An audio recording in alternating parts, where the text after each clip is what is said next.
Hi hello friends, welcome back to our channel. നമ്മളിന്ന് ഈ വീഡിയോയിലൂടെ നോക്കാനായിട്ട് പോകുന്നത് നിങ്ങളുടെ പേഴ്സൺ നിങ്ങളോട് കാണിക്കുന്ന അവഗണനയ്ക്ക് പിന്നിൽ എന്താണ് യഥാർത്ഥ കാരണം എന്നുള്ളതാണ് നമ്മളിവിടെ നോക്കാനായിട്ട് പോകുന്നത്. അപ്പോൾ വീഡിയോയിലേക്ക് പോകുന്നതിന് മുമ്പായിട്ട് ആദ്യമായിട്ടാണ് ഈ ഒരു ചാനൽ കാണുന്നതെങ്കിൽ ദയവായി സബ്സ്ക്രൈബ് ചെയ്തതിന് ശേഷം തുടർന്ന് വീഡിയോ കാണാനായിട്ട് ശ്രമിക്കുക. അതുപോലെ തന്നെ വീഡിയോ ഇഷ്ടമാവുകയാണെങ്കിൽ തീർച്ചയായിട്ടും ലൈക്ക് ചെയ്യുക, ഷെയർ ചെയ്യുക, കമൻറ്റ് ചെയ്യുക. ഇതൊരു ജനറൽ റീഡിംഗ് ആണ്, ജെൻഡർലെസ് ആണ്. എപ്പോഴാണോ നിങ്ങൾ ഈ ഒരു വീഡിയോ കാണുന്നത് ആ ഒരു സമയം മുതൽ നിങ്ങൾക്കിത് റെസിനേറ്റ് ആയി തുടങ്ങുന്നതായിരിക്കും. ഇതിൽ വരുന്ന ക്ലൂസ്, സിറ്റുവേഷൻസ്, എനർജീസ് ഇതെല്ലാം നിങ്ങളുമായിട്ട് റെസിനേറ്റ് ചെയ്യുന്നുണ്ടെങ്കിൽ ഇതൊരു ഗൈഡൻസ് മെസ്സേജ് മാത്രമായിട്ട് എടുക്കുക. ഇനി റെസിനേറ്റ് ചെയ്യുന്നില്ല എങ്കിൽ വിട്ടേക്ക്. ഫോഴ്സ്ഫുള്ളി ആരും റെസിനേറ്റ് ചെയ്യാനായിട്ട് നിൽക്കരുത്. പോസിറ്റീവായിട്ട് തിങ്ക് ചെയ്യണം. നല്ലൊരു റീഡിങ് കിട്ടാൻ വേണ്ടിയിട്ട് പ്രാർത്ഥിക്കുക. ഓക്കെ, അപ്പോൾ നമ്മളോട് നോക്കാനായിട്ട് പോകുന്നത് നിങ്ങളെ സ്നേഹിക്കുന്ന ആ ഒരു വ്യക്തി ഇപ്പോൾ നിങ്ങളോട് ഒരു അവഗണന കാണിക്കുന്നതിൻ്റെ പിന്നിലെ യഥാർത്ഥ കാരണം എന്താണ് എന്നുള്ളതാണ്. ഓക്കെ, അപ്പോൾ ഇതാണ് നിങ്ങൾക്ക് കിട്ടിയിരിക്കുന്ന ഒരു സ്പ്രെഡ്. അപ്പോൾ ഈ ഒരു സ്പ്രെഡിൽ നമ്മൾ നോക്കുമ്പോൾ നമുക്കിവിടെ ഈ ഒരു വ്യക്തി വളരെ പ്രതീക്ഷയോടെ സ്നേഹത്തോടെ തന്നെ ഈ ഒരു റിലേഷൻഷിപ്പിലേക്ക് അല്ലെങ്കിൽ നിങ്ങളിലേക്ക് വന്ന ഒരു വ്യക്തി തന്നെയാണ്. അപ്പോൾ ആ ഒരു സമയത്ത് അവർക്ക് നിങ്ങളോടുള്ള ഒരു അട്രാക്ഷൻ, ഒരു സ്നേഹം അല്ലെങ്കിൽ ഒരു അഫെക്ഷൻ എല്ലാം തന്നെ വളരെ ശക്തമായിരുന്നു. അപ്പം ഈ ഒരു റിലേഷനിൽ നിങ്ങൾ രണ്ടുപേരും സെലിബ്രേറ്റ് ചെയ്തിരുന്ന ഒരു സമയവും ഒക്കെ ഈ ഒരു റിലേഷൻഷിപ്പിനുണ്ടായിരുന്നു. നല്ല രീതിയിൽ ഹാർമോണിയസ് ആയിട്ട് പോരുന്ന ഒരു സമയം ഉണ്ടായിരുന്നു. എന്നാൽ എപ്പോഴോ എവിടെയോ വെച്ച് ആ ഒരു സ്നേഹത്തിന്റെ ഒഴുക്ക് തടസ്സപ്പെട്ടതുപോലെ നിങ്ങൾക്ക് ഫീൽ ചെയ്തിട്ടുണ്ടാവാം. പലരും അത് പല കാര്യങ്ങളും അവര് നിങ്ങളോട് തുറന്നു പറയാത്തതുപോലെ അല്ലെങ്കിൽ എന്തൊക്കെയോ മറച്ചു വെക്കുന്നത് പോലെ, അല്ലാന്നുണ്ടെങ്കിൽ ആ ഒരു പഴയ സ്നേഹം ഇല്ലാത്തതുപോലെ നിങ്ങളെ അവർ പലപ്പോഴും അവഗണിക്കുകയാണോ എന്ന് വരെ നിങ്ങൾക്ക് ഡൗട്ട് തോന്നിയിട്ട് ഉള്ള ഒരു സമയങ്ങളൊക്കെ ഉണ്ടായിട്ടുണ്ടാകാം. അല്ലെങ്കിൽ ഇപ്പോൾ നിങ്ങൾക്ക് അങ്ങനെ തോന്നുന്നുണ്ടാകും.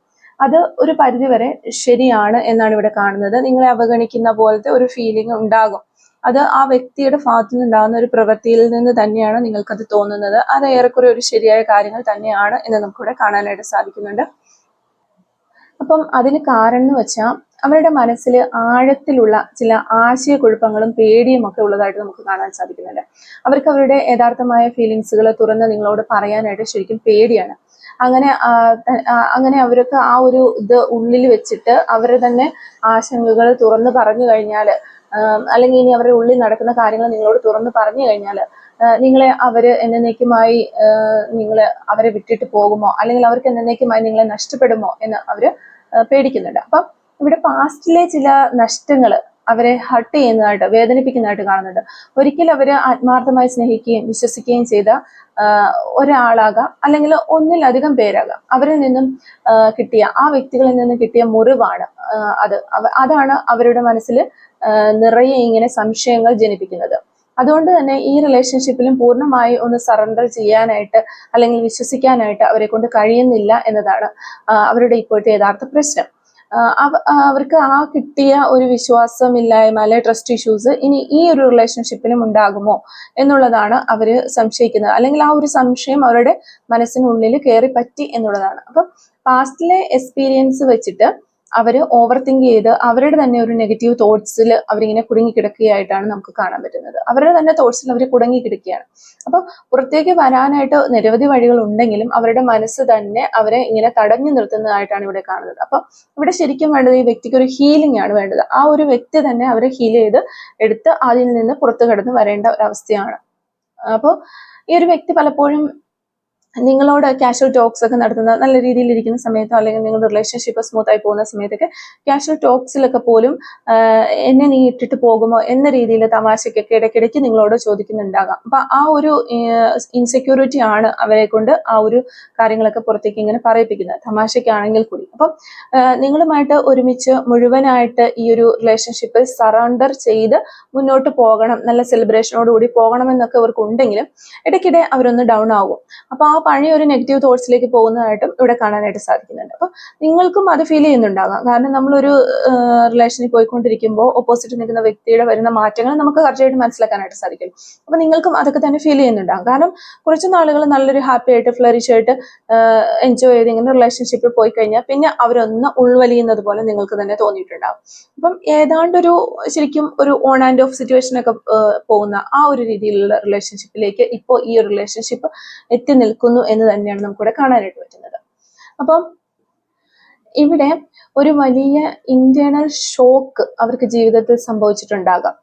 അത് ആ ഒരു ഷോക്കിൽ അവർ ഇങ്ങനെ ഫസ്റ്റ് കാർഡ് തന്നെ, ഇത് മുൻകാർഡാണ് നമുക്ക് കിട്ടിയത്, ഫസ്റ്റ് കാർഡ് തന്നെ അവർ സ്റ്റക്കായി നിൽക്കുകയാണ്. ആ ഒരു ഷോക്കിൽ അവരിങ്ങനെ സ്റ്റക്കായി നിൽക്കുക, ജീവിതത്തിൽ ആ ഒരു സംഭവിച്ച ആ ഒരു വിഷമത്തിൽ. അത് ചിലപ്പോൾ ഒരു വിശ്വാസം തകർന്നതാകാം, അല്ലെങ്കിൽ അവരുടെ റിലേഷൻഷിപ്പിൽ ആ പേഴ്സൺ വിട്ടു പോയിട്ടുള്ളതാകാം, അല്ലെങ്കിൽ വലിയൊരു ടേണിംഗ് പോയിന്റ് അവരുടെ ലൈഫിൽ ഉണ്ടായിട്ടുള്ളതാകാം. എന്ത് തന്നെയായാലും അതിന്റെ ഒരു മുറിവ് ഇന്നും അവരെ വേദനിപ്പിക്കുന്നു എന്നാണ് മനസ്സിലാകുന്നത്. അവർ സന്തോഷമായിട്ടിരിക്കുന്ന സമയത്തും വീണ്ടും അവർ ആ ഒരു പഴയ കാര്യങ്ങളിലേക്ക്, പഴയ ഇതിലേക്ക് അവർ പോകുന്നു. അപ്പൊ അവർക്ക് പ്രസന്റിൽ നല്ല രീതിയിൽ നിൽക്കാനായിട്ട് കഴിയുന്നില്ല.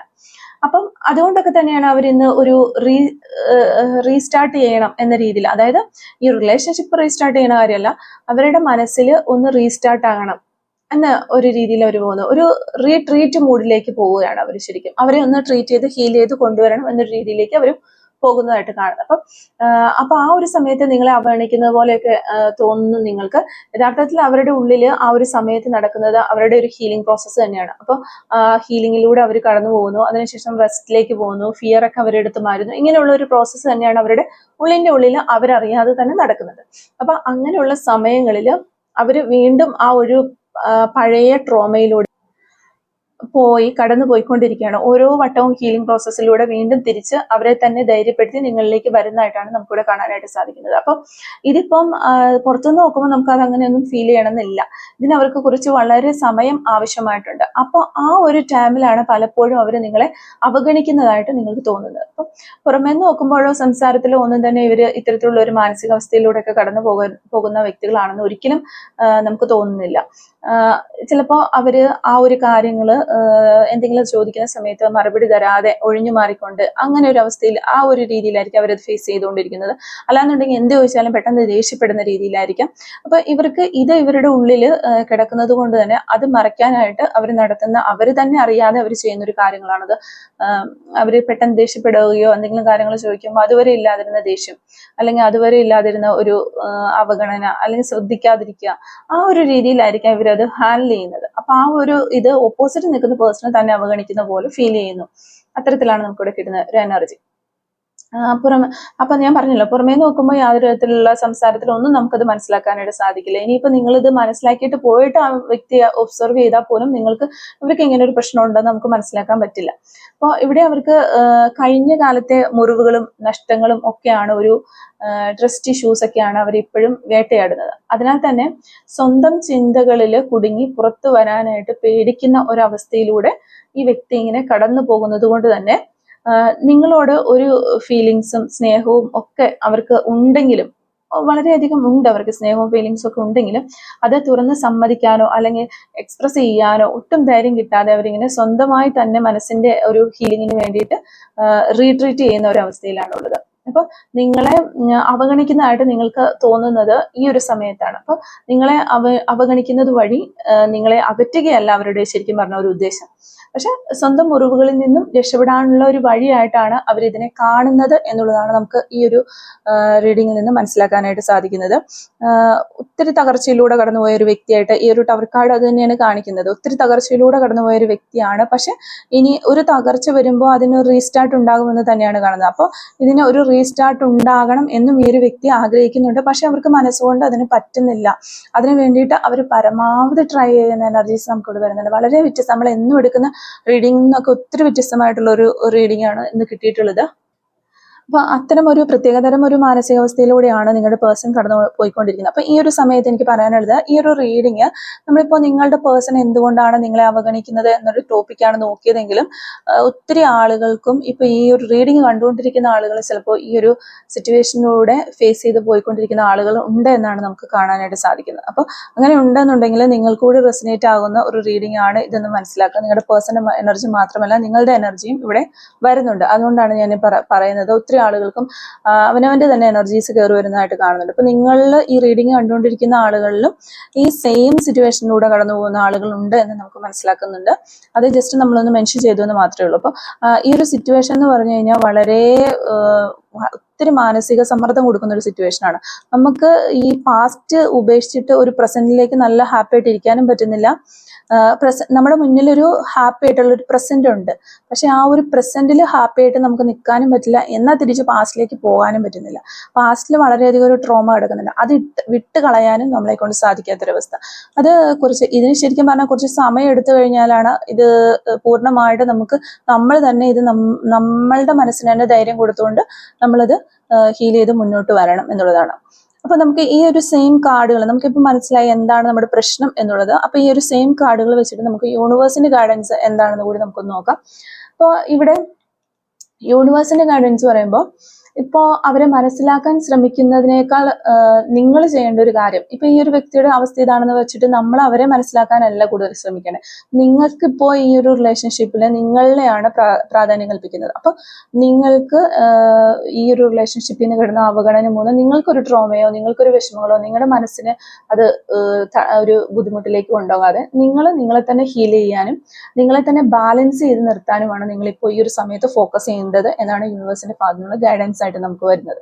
പിന്നെ അപ്പൊ ഞാൻ ആദ്യം പറഞ്ഞതുപോലെ തന്നെ നല്ലൊരു കുറച്ചൊരു ടൈം വേണം. ടൈം ഉണ്ടെങ്കിൽ മാത്രമേ ഇത് വീണ്ടും തിരിച്ച് ഇവർക്ക് ഹീൽ ചെയ്ത് സമയം ഒരു പല സ്റ്റെപ്പിലൂടെയാണ് ഇവർക്ക് ഇതിൽ നിന്ന് രക്ഷപ്പെട്ട് പുറത്തേക്ക് വരാൻ പറ്റും. അപ്പൊ അതിനെ കുറിച്ച് സമയം കൊടുക്കണം, പിന്നെ പേഷ്യൻസ്, നല്ല ക്ഷമ വേണം. ആ ഒരു 2 കാര്യങ്ങൾ ഇതിനാവശ്യമാണ്. അപ്പൊ അതിനുശേഷം അവരുടെ മനസ്സിലെ ഒരു കൺഫ്യൂഷൻസ് ഒക്കെ മാറും, ഒരു ക്ലാരിറ്റി വരും എന്ന് തന്നെയാണ് നമുക്ക് കാണാൻ സാധിക്കുന്നത്. അപ്പൊ നിങ്ങൾ സ്ട്രോങ് ആൻഡ് ജെന്യുവിന് സിമ്പിൾ ആയിട്ട് ഈ ഒരു പേഴ്സണ് മുന്നിൽ നിൽക്കാനായിട്ട് ശ്രമിക്കുക, മുന്നിലായിരിക്കാനായിട്ട് ശ്രമിക്കുക. നിങ്ങൾ നല്ല സ്ട്രോങ് ആയിരിക്കണം, നല്ല ജെന്യുവിൻ ആയിരിക്കണം, സിമ്പിൾ ആൻഡ് ഹമ്പിൾ ആയിരിക്കണം. അപ്പം അവർക്ക് നിങ്ങളോട് എല്ലാം തുറന്നു പറയാനായിട്ട് ഒരു ധൈര്യം ഉണ്ടാവുക ആ ഒരു സമയത്താണ്. അപ്പൊ അവരങ്ങനെ തുറന്നു പറഞ്ഞ് അവരുടെ മനസ്സിൽ നിന്ന് അത് പോയി കഴിഞ്ഞാൽ പിന്നെ പോയി.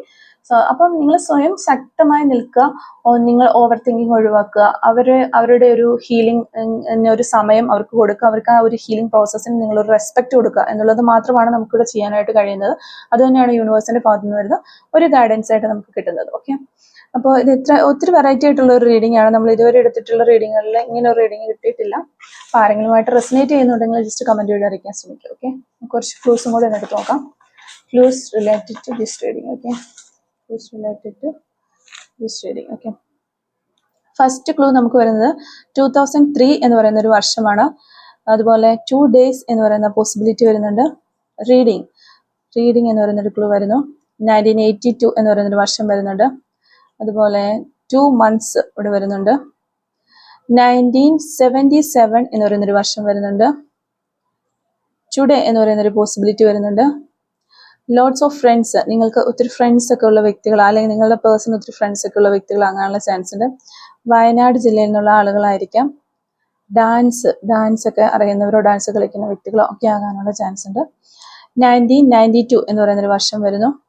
അതുപോലെ തന്നെ ടീച്ചിങ് ഫീൽഡിൽ നിന്നുള്ള വ്യക്തികളായിരിക്കാം നിങ്ങളോ നിങ്ങളുടെ പേഴ്സണോ. 1111 എന്ന് പറയുന്നൊരു ഏഞ്ചൽ നമ്പർ നമുക്കിവിടെ കാണാനായിട്ട് സാധിക്കുന്നുണ്ട്. ഓക്കെ, ഓഗസ്റ്റ് മന്ത് നമുക്കിവിടെ കിട്ടുന്നുണ്ട്. 6 days എന്ന് പറയുന്ന ഒരു പോസിബിലിറ്റി നമുക്കിവിടെ കിട്ടുന്നുണ്ട്. ആർട്ടിസ്റ്റ് എന്ന് പറയുന്ന ഒരു ക്ലൂ കിട്ടുന്നു. അതുപോലെ 639 എന്ന് പറയുന്ന ഒരു നമ്പർ കിട്ടുന്നുണ്ട്. സ്പിരിച്വൽ പാത്തൊക്കെ ഈ ഒരു സമയത്ത് നിങ്ങൾ ചൂസ് ചെയ്യുന്നുണ്ടായിരിക്കാം, അല്ലെങ്കിൽ നിങ്ങളുടെ പേഴ്സൺ ചൂസ് ചെയ്യുന്നുണ്ടായിരിക്കാം. ഇതിൽ നിന്ന് ഈ വിഷമത്തിൽ നിന്നൊക്കെ ഒന്ന് രക്ഷപ്പെടാൻ വേണ്ടിയിട്ടായിരിക്കാം ഒരു സ്പിരിച്വൽ പാത്തിലൂടെയൊക്കെ പോകുന്നത്. നമ്പർ 24 നമുക്കിവിടെ കിട്ടുന്നുണ്ട്. Number 44 encourages U. ഓക്കെ, നിങ്ങളെ ഒത്തിരി എൻകറേജ് ചെയ്യുന്ന വ്യക്തിയായിരിക്കാം, അല്ലെങ്കിൽ നിങ്ങൾ ഈ ഒരു പേഴ്സണെ എൻകറേജ് ചെയ്യുന്നുണ്ടായിരിക്കാം. നമ്പർ 46 നമുക്കിവിടെ കിട്ടുന്നുണ്ട്. ഓക്കെ, നമ്പർ 33 കിട്ടുന്നുണ്ട്. നമ്പർ 22, അതുപോലെ 1989 എന്ന് പറയുന്നൊരു വർഷം കിട്ടുന്നുണ്ട്. ലെറ്റർ കെ കിട്ടുന്നുണ്ട്. 1996 എന്ന് പറയുന്നൊരു വർഷം കിട്ടുന്നു. സെൽഫ് എംപ്ലോയി, സ്വന്തമായിട്ടൊക്കെ ജോബൊക്കെ ചെയ്യുന്ന അല്ലെങ്കിൽ ബിസിനസ് ഒക്കെ ചെയ്യുന്ന എന്തെങ്കിലും വ്യക്തികളാകാനുള്ള ചാൻസ് ഉണ്ട്. ഫുട്ബോളൊക്കെ ഒത്തിരി ഇഷ്ടമുള്ള വ്യക്തികളാകാനുള്ള ചാൻസ് ഉണ്ട്. ലെറ്റർ എസ് നമുക്കിവിടെ കിട്ടുന്നുണ്ട്. അതുപോലെ തന്നെ വൈറ്റ് ബട്ടർഫ്ലൈസ്, ഈ ഒരു സമയത്ത് നിങ്ങൾ ഒറ്റയ്ക്കായിട്ട് വൈറ്റ് ബട്ടർഫ്ലൈസിനെ കാണാറുണ്ടായിരിക്കും, അല്ലെങ്കിൽ കൂട്ടമായി നിങ്ങൾ എപ്പോഴും എവിടെ നോക്കിയാലും ഒരു വൈറ്റ് ബട്ടർഫ്ലൈസിനെയൊക്കെ കാണുന്നുണ്ടാകാം. ഞാൻ ഈ ഒരു വൈറ്റ് ബട്ടർഫ്ലൈസിനെ കാണുന്നത്, അതുപോലെ റെയിൻബോ സൈൻസ് കാണുന്നതിനെ കുറിച്ചൊക്കെ ഒരു വീഡിയോ ചെയ്തിട്ടുണ്ട്. അപ്പം അതിൻ്റെ മീനിങ്ങും കാര്യങ്ങളൊക്കെ മനസ്സിലാക്കാനായിട്ട് ആ ഒരു വീഡിയോ എടുത്ത് നോക്കിയാൽ നിങ്ങൾക്ക് മനസ്സിലാകും. പോലീസ് എന്ന് പറയുന്നൊരു ക്ലൂ നമുക്കിവിടെ കിട്ടുന്നുണ്ട്. നമ്പർ 37 ബ്യൂട്ടിഫുൾ ഐസ്, കണ്ണുകൾക്ക് എന്തെങ്കിലും ഒരു പ്രത്യേകത ഉണ്ടായിരിക്കും. മെസ്സി ഹെയർ സ്റ്റൈൽ, മെസ്സി ആയിട്ടുള്ള ഹെയർ സ്റ്റൈലൊക്കെ ചെയ്യുന്ന വ്യക്തികളായിരിക്കാം. നമ്പർ 32 1991 എന്നൊരു വർഷം കിട്ടുന്നത്. 1999 അതുപോലെ 2 വീക്സ് എന്ന് പറയുന്നൊരു പോസിബിലിറ്റി ഇവിടെ കിട്ടുന്നുണ്ട്. വിത്തിൻ 72 hours എന്ന് പറയുന്നൊരു പോസിബിലിറ്റി കിട്ടുന്നു. മ്യൂസിക്കുമായിട്ട് ഈ റിലേഷൻ എന്തെങ്കിലും ബന്ധമുണ്ടായിരിക്കാം. ലെറ്റർ സി നമുക്കിവിടെ കിട്ടുന്നുണ്ട്. ലെറ്റർ എൽ കിട്ടുന്നുണ്ട്. 1976 എന്ന് പറയുന്നൊരു വർഷം കിട്ടുന്നു.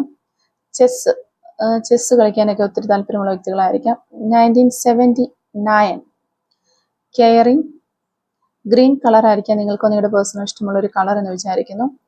നമ്പർ 35 ക്രേസി, വളരെ ക്രേസി ആയിട്ടുള്ള ഒരാളാകാനുള്ള ചാൻസ് ഉണ്ട്. Number 52 last and final clue is lawyer. Okay, അപ്പോൾ ഇത്രയും ക്ലൂസ് ആണ് നമുക്ക് ഈ ഒരു റീഡിങ്ങുമായിട്ട് റിലേറ്റ് ചെയ്ത് കിട്ടിയിട്ടുള്ളത്. അപ്പോൾ ഈ ഒരു ക്ലൂസും റീഡിങ്ങും ഒക്കെ നിങ്ങളുമായിട്ട് റെസനേറ്റ് ചെയ്യുന്നുണ്ടെങ്കിൽ തീർച്ചയായിട്ടും കമന്റ് വഴി അറിയിക്കാനായിട്ട് ശ്രമിക്കാം. അതുപോലെ തന്നെ റീഡിങ് നിങ്ങൾക്ക് ഇഷ്ടമാവുകയാണെങ്കിൽ തീർച്ചയായിട്ടും ലൈക്ക് ചെയ്യുക, മറക്കാതെ സബ്സ്ക്രൈബ് ചെയ്ത് സപ്പോർട്ട് ചെയ്യുക. Thank you for watching.